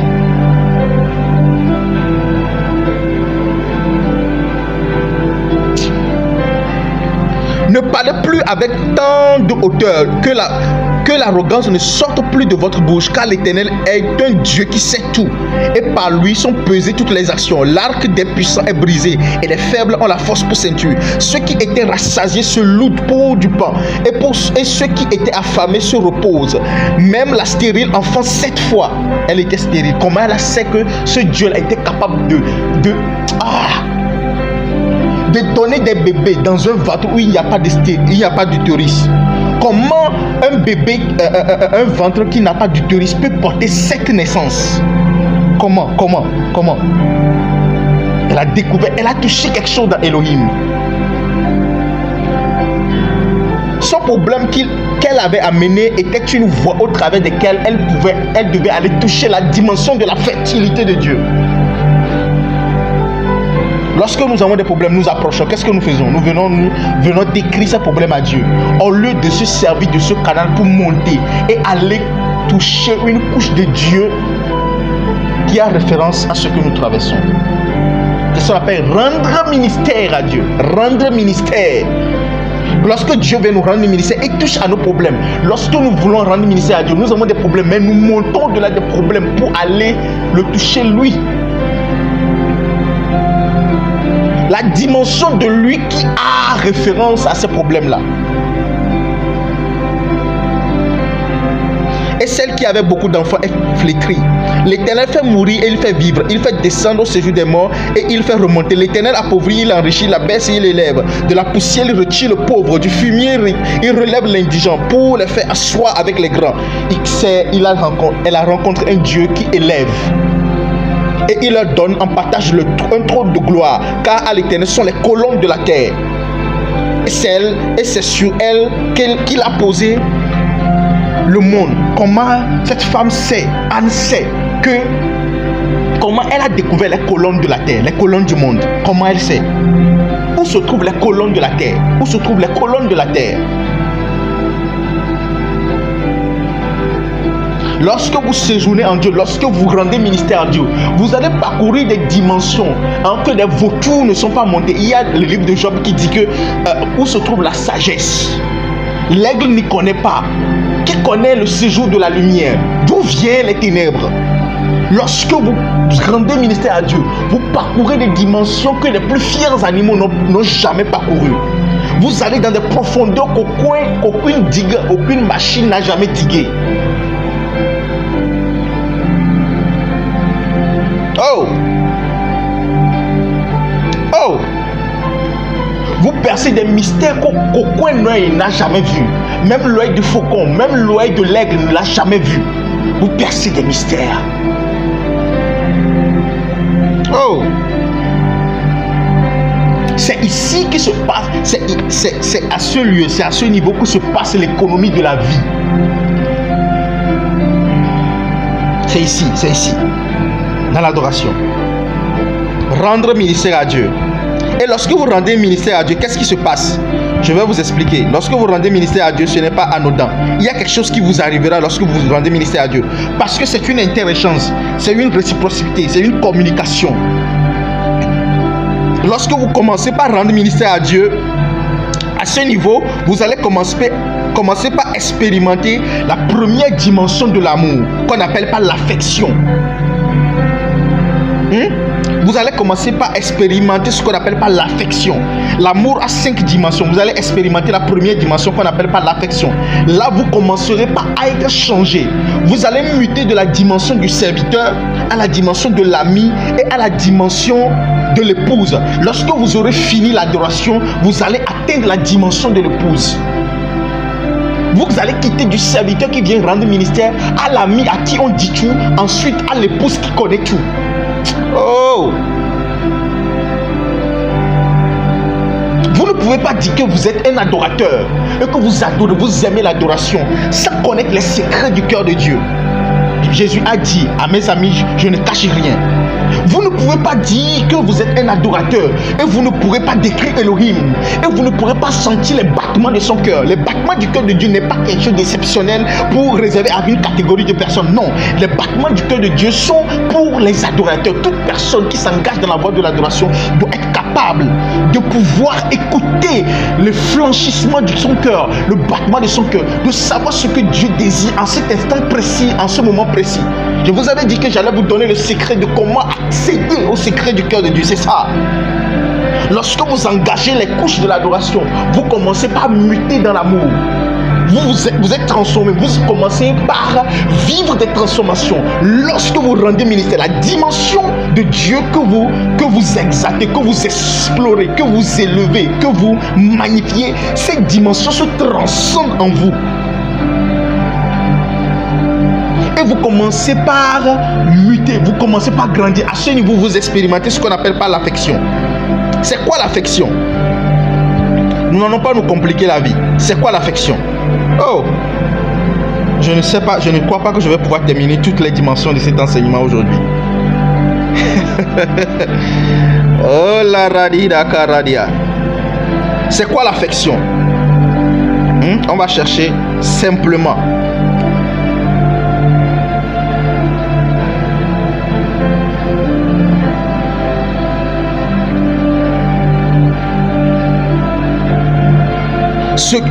On appelle l'affection ce qui vient du cœur, un sentiment de tendresse, une réaction émotive. Vous commencez par aimer Dieu, c'est la première dimension de l'amour. Vous commencez par affectionner Dieu. Vos émotions et vos sentiments commencent par se diriger vers Dieu. Vos émotions et vos sentiments vont commencer par se diriger vers Dieu. Vos émotions ne seront plus laissées en jachère. Vos émotions ne seront plus laissées en vrac. Non. Vous allez voir que vous allez avoir une affection de la manière dont vous pouvez aimer un homme, aimer une femme. De la même manière, vous allez commencer par aimer Dieu. C'est ce que la Bible dira dans Colossiens 3. Affectionnez-vous aux choses d'en haut. Vous allez commencer par vous affectionner à Dieu. Vous allez vouloir plus le connaître, plus le découvrir. Vous allez, quand Dieu va commencer par se révéler à vous, vous allez commencer par pleurer. Lorsqu'il va vous parler de la gloire, vous allez commencer par gémir. Lorsqu'il viendra se montrer à vous, lorsqu'il vous donnera des révélations, vous n'allez pas cesser de couler des larmes parce que vos émotions sont engagées. Là, vous n'êtes pas seulement là avec la tête, vous êtes là avec le cœur. Le cerveau de votre cœur commence par fonctionner. Vos émotions, vous êtes impliqués. Même votre corps qui était censé être un ennemi, ou bien votre corps qui vous résistait à cette dimension-là, votre corps cède. Et lorsque vous parcourez cette dimension pendant trop longtemps, lorsque vous ne le faites plus, votre corps tombera malade parce que vous l'avez habitué au goût de l'éternité. Oh mon Dieu! Votre corps commencera par réclamer les choses d'en haut. Votre corps commencera par réclamer la présence. Et quand vous ne lui donnez pas cela, vous tombez malade. Ce n'est pas les maux de tête, ce n'est pas le palud. Non, votre corps réclame la présence parce que vous l'avez habitué à quelque chose de plus excellent que la mort. Vous l'avez habitué à quelque chose de plus précieux que la mort, que le péché qui le tourmente tout le temps, qui la tourmente tout le temps. Vous l'avez habitué à la vie, vous l'avez habitué au rayonnement de la lumière. Et et votre chair va encore réclamer, et va encore réclamer, va encore réclamer. Et c'est comme ça que vous commencez par transcender pour arriver à ce qu'on appelle pas un corps glorieux. Lorsque le corps est exposé longtemps à la lumière, à la vie, il commence par transcender. C'est comme ça que ce corps se rend maintenant disponible pour communiquer la vie, pour être un canal de communication de la vie, où vous touchez un malade, le malade est guéri, où vous déclarez des choses se produisent dans la vie des gens. Parce que ce corps n'est plus affecté par la mort physique ou la mort introduite par le péché. Ce corps est maintenant affecté par la vie. À ce niveau, les addictions se dissoudent. Quand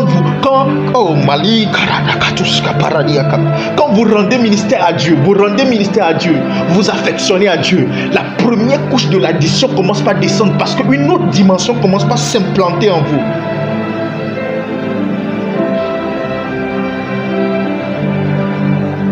Vous ne pouvez pas dire que vous êtes un profond adorateur, vous êtes tout le temps soucieux. Vous êtes tout le temps déprimé et triste. Vous êtes tout le temps angoissé.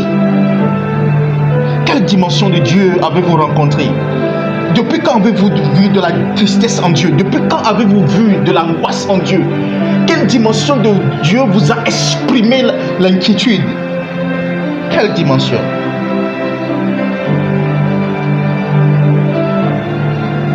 Là, vous pouvez commencer maintenant par expérimenter les choses. Quand je parle avec passion, vous pouvez me comprendre maintenant. Pourquoi je parle avec passion? Lorsque vous engagez ces choses-là, vous ne pourrez pas vous empêcher de faire. Et vous ferez mieux que moi. Vous ferez plus que moi.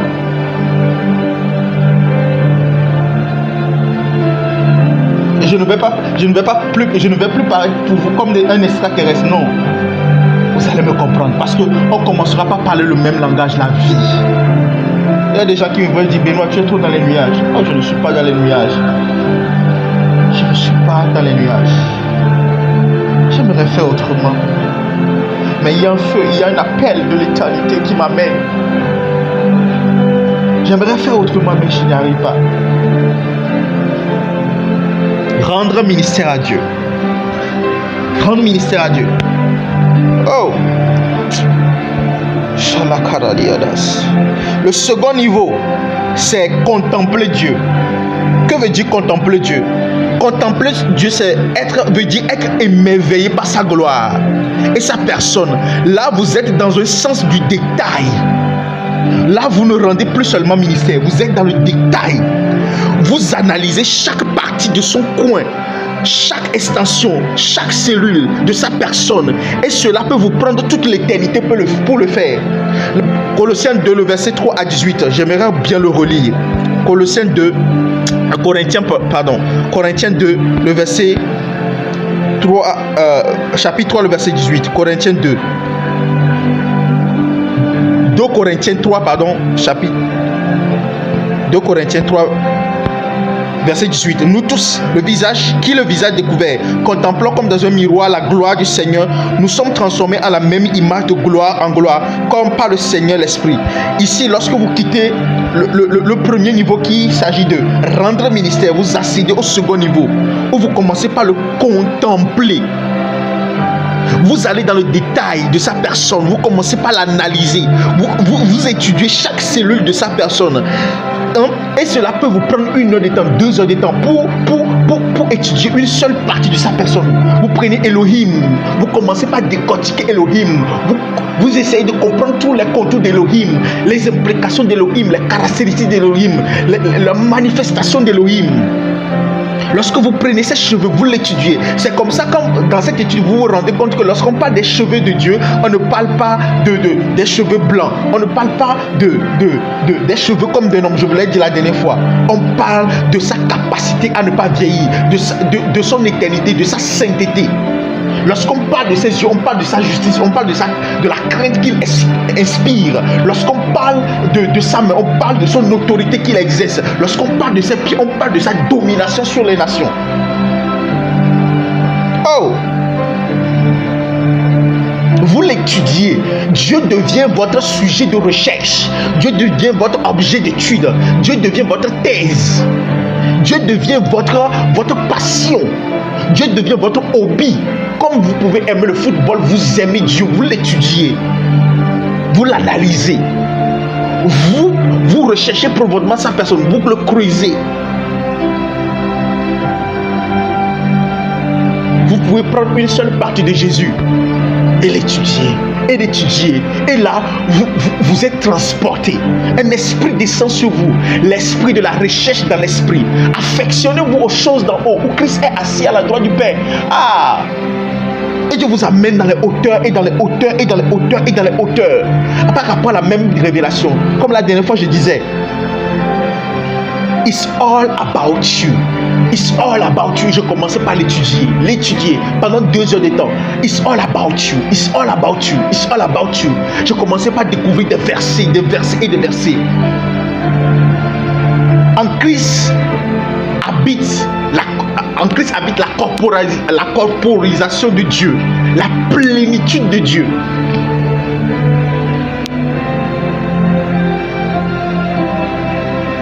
Apocalypse 4, le verset 3. Lorsque vous lisez Apocalypse 4, le verset 3, regardez cette étude. Regardez ce que veut dire contempler Dieu. Oh, je n'ai pas le temps de vous donner tous ces détails. Si je veux contempler Dieu ici, s'il faut qu'on parle des différentes formes de description de Dieu, où on le prend de la tête aux pieds, on fait une description, on revient dans la Bible, on prend Apocalypse 4, le verset 3. Et là, vous allez vous rendre compte que les versets de description dont parle la Bible ne sont pas anodins. Non, ce sont des versets pour vous ouvrir la voie sur la contemplation.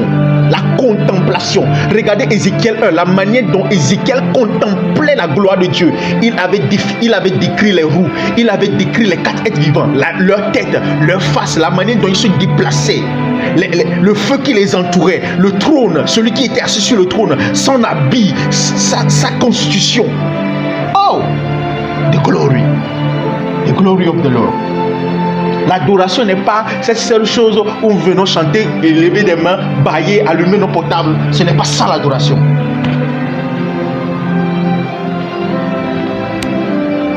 Ce n'est pas ça l'adoration. Aller à tous les concerts, ce n'est pas ça l'adoration. Tu es allé au concert, mais est-ce que tu es déjà allé en Dieu? Tu l'as déjà contemplé?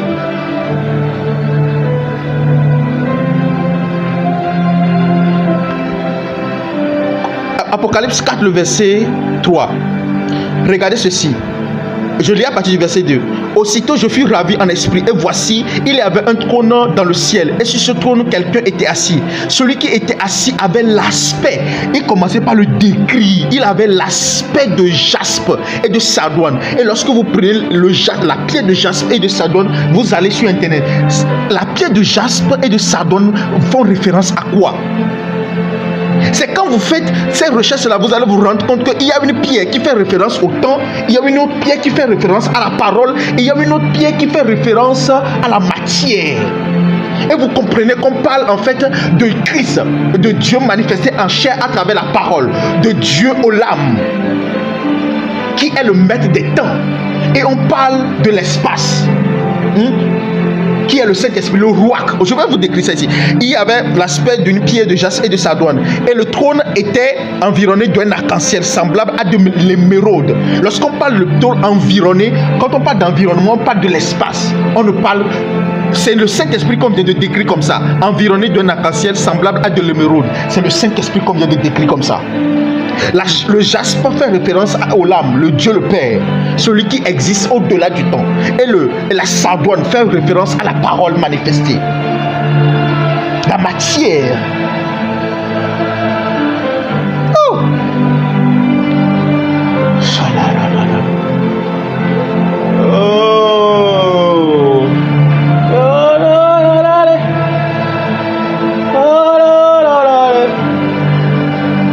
Seule partie, le fait même de contempler, on peut écrire tout un livre sur la contemplation, où on décrit Dieu, on décrit.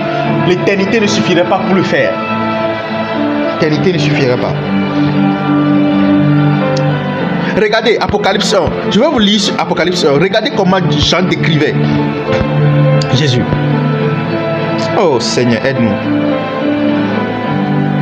Apocalypse 1.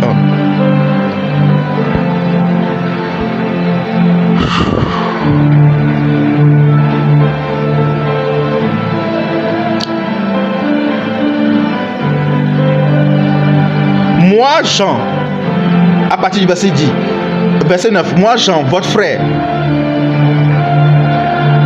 Bon, je lis à partir du verset 10. Je fus ravi en esprit au jour du Seigneur, et j'entendis derrière moi une voix forte comme le son d'une trompette, et qui disait, ce que tu vois, écris-le dans un livre, envoie-le aux 7 églises, à Éphèse, à Smyrne, à Pergame, à Thyatire, à Sardes, à Philadelphie. Je n'ai même pas terminé Apocalypse 4. Il y a encore beaucoup de choses à voir là-bas. Dieu, l'unité composée. Ah! Ce livre va être riche, va être très riche. Va être riche. Que Dieu nous aide. Que Dieu nous aide. Shalara Vilakata. Je me retournais pour connaître la voix. Quelle était la voix qui me parlait? Et après m'être retourné, je vis 7 chandeliers d'or. Et au milieu des 7 chandeliers, quelqu'un qui ressemblait à un fils d'homme, vêtu d'une longue robe et ayant une ceinture d'or sur la poitrine. Sur sa tête et ses cheveux étaient blancs comme de la laine blanche, comme de la neige. Et ses yeux étaient comme une flamme de feu. Oh mon Dieu! Ses pieds étaient semblables à de l'airain ardent. Ça, c'est la domination. Les cheveux, c'est la sainteté. Les yeux, c'est la crainte, la justice. Comme s'il eût été embrasé d'une fournaise. Et sa voix était comme le bruit de grandes eaux, l'autorité. Il avait dans sa main droite 7 étoiles, les 7 églises. De sa bouche sortait une épée aiguë, la parole, à 2 tranchants, et son visage était comme le soleil lorsqu'il brille dans sa gloire. Oh mon Dieu! Quand je vis, je tombais à mes pieds comme mort, à ses pieds comme mort. Il posait sa main droite sur moi, il me dit ne crains point. La contemplation. La contemplation. Si vous ne pouvez pas contempler par révélation, c'est-à-dire le Seigneur ne vous a pas amené dans une expérience où vous l'avez rencontré, ou encore vous avez expérimenté une dimension de sa personne, vous pouvez le contempler à travers les versets bibliques. Il y en a tellement. Le livre des psaumes en regorge, l'Ancien Testament en regorge, les dimensions de Dieu où vous contemplez en détail sa personne. La contemplation. Vous analysez, vous étudiez, vous êtes assoiffé de lui. Lorsque vous arrivez à cette dimension, vous allez expérimenter la seconde dimension de l'amour qu'on n'appelle pas l'attention. Là, lorsque vous arrivez à la dimension de la contemplation, le Seigneur capte votre attention. Vos yeux, vos oreilles, votre bouche, tout. En fait, vous n'êtes plus déconcentré. Votre attention est focalisée sur lui. Vous êtes attentionné à Dieu. Il capte entièrement votre attention. Vous n'êtes plus déconcentré. Vous allez voir que lorsque vous commencez par expérimenter cette seconde dimension de l'amour, vous allez commencer par vous déconnecter des réseaux sociaux, vous déconnecter des choses futiles, vous déconnecter de certaines amitiés, parce que vous êtes en train de séjourner dans l'attention de Dieu. Dieu vous capte. Dieu vous saisit. Et vous allez voir que toute votre vie va commencer par se réorganiser autour de lui.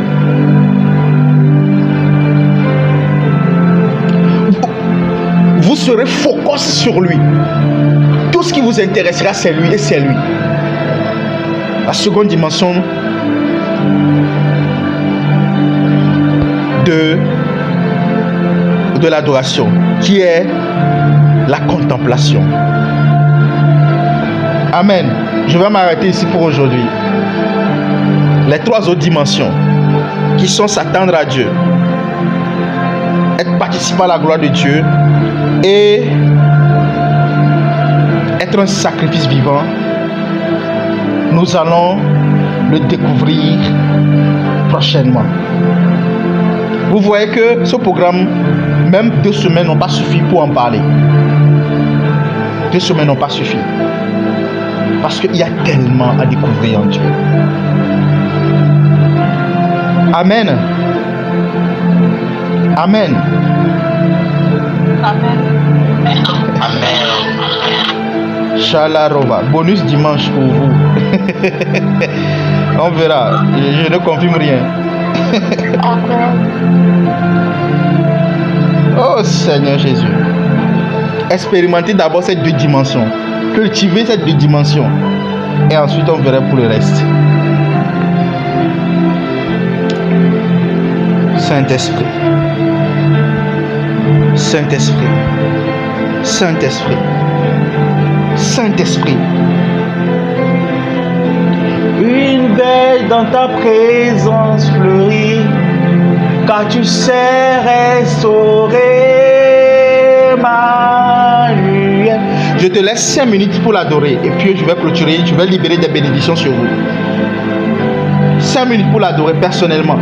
5 minutes et je libère les bénédictions sur vous. Je viens de terminer mon jeûne de 1 an. C'est aujourd'hui. Ça veut dire que demain, à pareille période, bien aujourd'hui, à pareille période, je me préparais à rentrer dans une nouvelle saison de 1 an de jeûne. Et voilà, on est arrivé à la fin. On est arrivé à la fin. On est arrivé à la fin. Et aujourd'hui marque la fin du mois de juillet, la fin d'une saison et le début d'une autre. Le début de la saison de séjourner, d'habiter Dieu. Oui, ça c'est moi, ma saison personnelle. Aligra anta cruz kava ilavra ante. Élève-le là où tu es, élève-le là où tu es, élève-le là où tu es, élève-le là où tu es. Un jour dans ta présence suffit pour changer une vie, une verge dans ta présence fleurit, car tu sais restaurer ma nuée, car tu sais restaurer ma nuée. Chez la cuscarada da da diada, chez la riduruda, arredi de desia, asila bari birusila, akire dia siriri da doro, shaile da dia da sirere, urukiri siriri, shalari kulariar, sempre se la dia veria desia, shali da de. Adore-le, adore-le, adore-le, adore-le. La radi safaila kosh kabra ante radi vrekos igra antaluza predia vekusha ila kinta angraaz vrekalira. You are worthy to be praised, Lord. Tu es digne d'être élevé.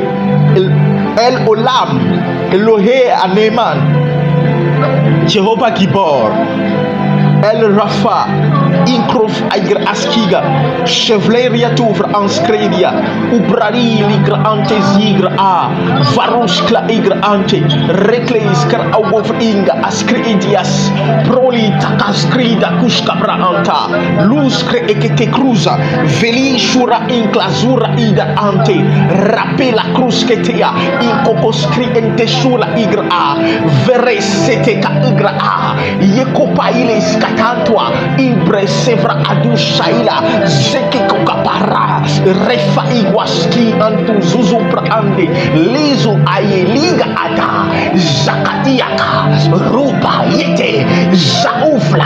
Hey! Lorsque vous adorez à divers niveau, votre langue change. Parce que vous ne pouvez plus parler la langue, le langage normal, le parler en langue normale pour le contempler. Et le Saint-Esprit vous prête un autre langage. Hey! Le langage de la création pour l'exalter. Et votre langue, c'est comme de l'eau qui coule, de l'eau qui coule, de l'eau qui coule. Oh! Oh! Oh! Oh! Je suis saturé. Les copains inakalada. Irosile ke koile katata. Impresse Faradiatea. Lorsque vous le contemplez, lorsque vous lui rendez ministère, il vous sature de sa gloire. Il vous sature, il vous sature, il vous sature. Oh, I love him. I love you, I love you, I love you. Jesus, I love you.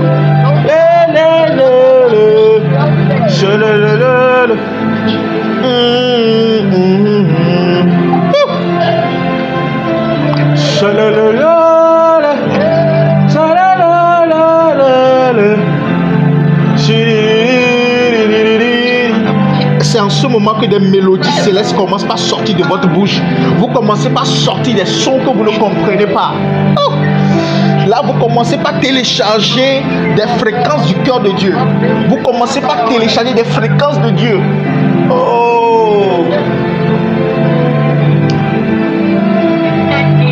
Et c'est là que c'est ce que vous allez expérimenter ce qu'on appelle pas l'enivrisme. Vous serez complètement saoulé de Dieu. Complètement saoulé de Dieu. Il ne faut pas vous comprendre. Les gens ne vous comprendront pas, ce n'est pas grave.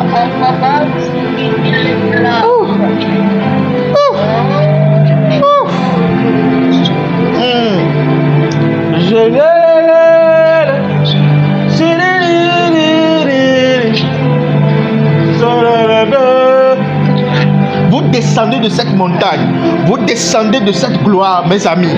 Il n'y a rien qui peut empêcher un exaucement dans cette dimension.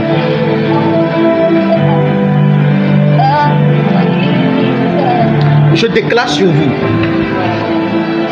Je déclare sur vous le début d'une nouvelle saison. La première bénédiction que je vais libérer, c'est la bénédiction du mois d'août qui va commencer. Expérimenter Dieu à un niveau que vous n'avez jamais expérimenté. Vivez la gloire de Dieu. Voyez la face de Dieu se manifester. Voyez la main de Dieu en action. Que les différentes dimensions de Dieu trouvent leur expression dans votre vie. Commencez par expérimenter ce que vous ne pouvez pas imaginer. Que votre vie shift à un niveau que vous ne pouvez pas expliquer. Transporter une gloire inimaginable. Oh Seigneur. Là, vous n'aurez plus besoin qu'on prie pour vous, pour l'argent, pour la guérison. Non. La vie qui coule commande la guérison, commande les finances, commande les résultats, commande les opportunités, commande tout autour de vous. C'est ce que vous expérimentez à partir de ce mois au nom de Jésus. Buvez Dieu, buvez Dieu, buvez Dieu, buvez Dieu, buvez Dieu, buvez Dieu, buvez Dieu, buvez Dieu.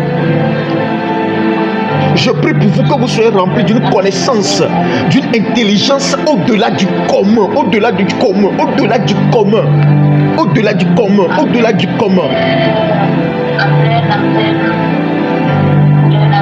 Connaissez Dieu dans sa longueur, dans sa largeur, dans sa profondeur, dans sa hauteur. Expérimentez. Je prie que le Seigneur vous accorde la grâce d'établir un tabernacle en lui. Construisez en lui. Habitez sa personne. Et devenez incontestable pour votre génération, pour votre famille, pour votre maison. Au nom de Jésus, commandez des résultats extraordinaires. Des résultats extraordinaires.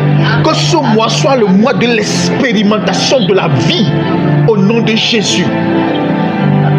Je libère sur vous la bénédiction de la fin de la saison du jeûne et du début d'une nouvelle expérience. Je prie que le Seigneur vous accorde la grâce. Le Seigneur a libéré 5 dimensions aujourd'hui. La première dimension que je vais libérer sur vous est la suivante. Vivez ce qu'on n'appelle pas le revêtement de l'esprit. Soyez revêtus de l'esprit à un niveau que vous ne pourrez pas expliquer. Vous ne serez pas seulement remplis du Saint-Esprit, mais vous serez revêtus du Saint-Esprit. Oh, vous n'allez pas seulement boire de l'eau, mais l'eau va vous trempler complètement. Deuxième dimension, expérimentez ce qu'on n'appelle pas le débordement. le débordement, déborder en grâce, déborder en faveur, déborder en opportunité, déborder en finance, déborder en connaissance, déborder en toute dimension, déborder en tout. Votre coupe ne sera plus seulement remplie, votre coupe va déborder au nom puissant de Jésus. Troisième chose, vivez la gloire. Soyez revêtus de gloire. Partout où vous passez, qu'on voit la gloire sur vous, au nom de Jésus. Vivez la gloire tangible de Christ Jésus. Que les gens disent après votre passage, voici ce qui s'est produit dans ma vie. Lorsque vous êtes venu, voici ce qui est arrivé. Vous n'êtes plus un objet de malédiction. Non, Dieu vous prévient pas des bénédictions. Vous devenez un objet de bénédiction, un objet de gloire. Partout où vous passez, les gens vous réclament parce qu'il y a quelque chose qui vient de se déposer sur votre vie. Moïse, son visage brillait, mais vous, votre corps tout entier brille dans la gloire.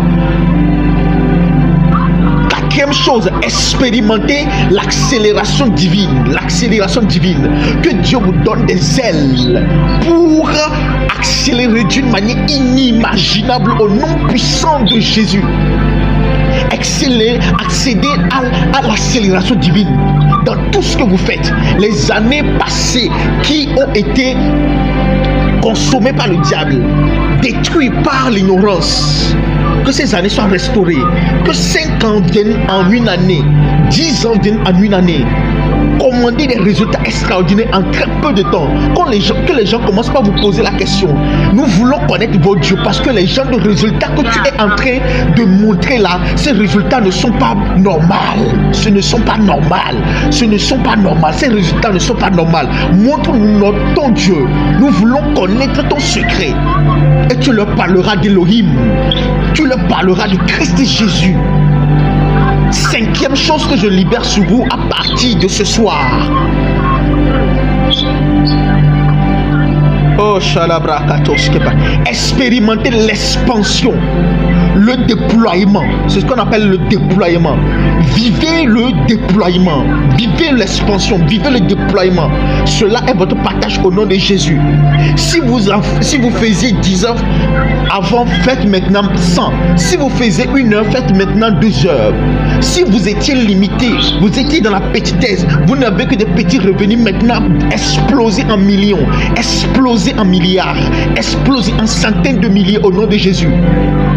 L'extension de gauche à droite, du nord au sud, de l'est à l'ouest, à tous les horizons au nom de Jésus. Les opportunités viennent de l'est, de l'ouest, du nord, du sud au nom de Jésus. Dieu envoie du secours de Sion pour vous. De cette montagne, il utilise les hommes à votre faveur. Il les déploie en votre faveur au nom de Jésus. Vous vous étendez de tous les côtés au nom de Jésus. Oh Jesus. Oh Jesus. Oh Jesus, vous êtes bénis, vous êtes bénis, vous êtes bénis, vous êtes bénis, vous êtes bénis. Et je libère sur vous la bénédiction de cette fin de programme. Je déclare et je décrète que ce programme ne sera pas des phrases, des mots dans votre cahier, des enregistrements sur YouTube. Non, ça va devenir esprit et vie en vous au nom de Jésus autour de vous. Votre environnement, votre être entier va expérimenter la vie de Dieu et les possibilités seront redéfinies en vous au nom de Jésus. Hey, Salagada Radiada Baradiada Baruch El Adonai, Adonai, Dieu des esprits des prophètes. Kala Soprada Kata. Baruch El Adonai, Adonai, Dieu des esprits des prophètes. Il aussi la guerre des sopas.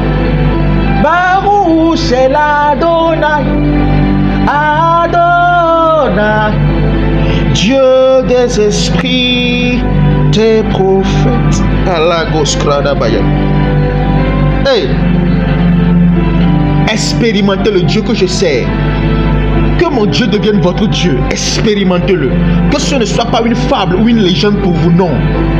Expérimentez-le. Expérimentez-le. Vivez-le.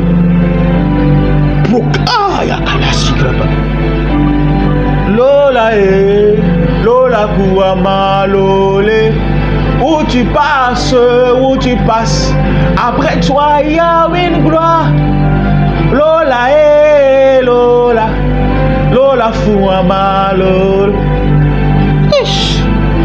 Où tu passes, après Jésus il y a une gloire. Lola eh Lola. Shalaravaï kasufala diata. Impresso faida shata katoskite.